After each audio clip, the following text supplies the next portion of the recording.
All right, Maggie wants to show you the tent with the flown corners up to the tree and the all open north side that will now serve as a entry point for our logs once the sawmill gets set up.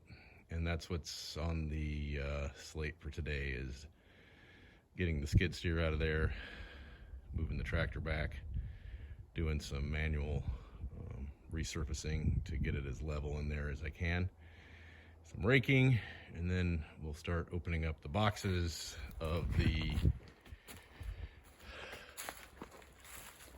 portable sawmill rails, which are all right here, which my friend from the National Guard came out and helped me cart these all the way back here the other day, which totaled a 12-mile round trip journey to bring them all back.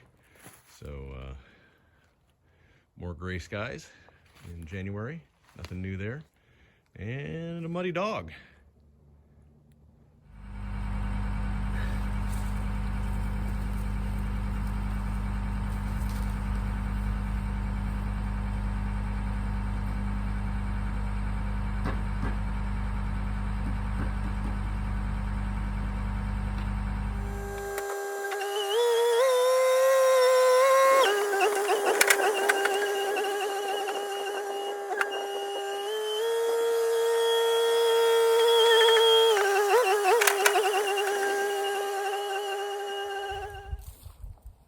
So as you can see, using the skid steer makes everything much easier and goes much quicker.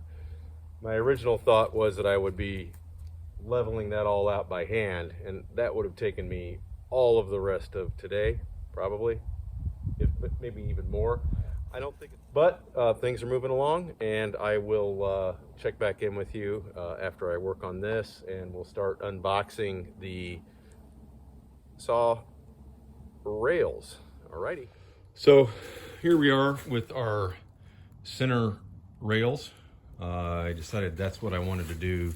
This post here is the exact middle of the tent, and I'm lining that up with my rails. The sawmill comes with a 12-foot run, which is what you're seeing here, and then I bought 4 extensions so I can add 12 feet on either end. So I've got 36. I'll have 36 feet of rail. So my tent's only 32, and so I'll have 2 feet hanging out of either end, which I'm not that worried about. I can just throw a tarp on that to keep it from oxidizing too much in the weather. So far, this has been pretty straightforward. I really appreciate the design of this. They didn't over tolerance any of the screw holes or the bolt holes in the bolts. You have plenty of room to get everything lined up. So this was where things got a little tricky, is getting this last section to line up both front to back and then top to bottom and side to side. So good old vice grips there and a ratchet strap took care of that, and that all seated pretty nice so far. So now the next step is to take this piece, this middle rail, and it'll go there between where my wrenches are, and then that'll be it for the log bunks, is what they call these green pieces. So far so good. I think Maggie's ready to go home though. Mags, you ready to go home? Yeah. Okay. Here we have our first 12-foot run, as I was talking about a little earlier. It's the centerpiece, and it is all integrated together, and I'm pretty happy with it. We have a little bit less than a 1/16 of an inch run out over the whole length of the rails, and that's pretty good to me. I think that'll work just fine for everything I'm gonna do for it. You can see there's a little bit out of joint there, but nothing I think a whack with a mallet wouldn't, and a 2x4 wouldn't straighten out. But I don't think we need to have that level of tolerance on this. So all in all, pretty pleased with this. today.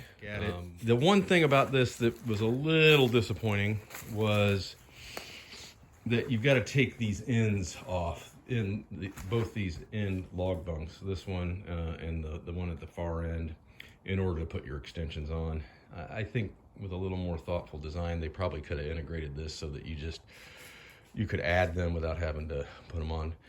But it was key to put those ends on first, because that's what you square up, and that's what determines your run out over the length of the whole track system. So I don't know. I mean, it won't take me that long to do, but that's just one of those things where it's kind of one step forward, one step back, whatever. So yeah, for tomorrow then, the plan is, let's see if I can't get at least one track on either end.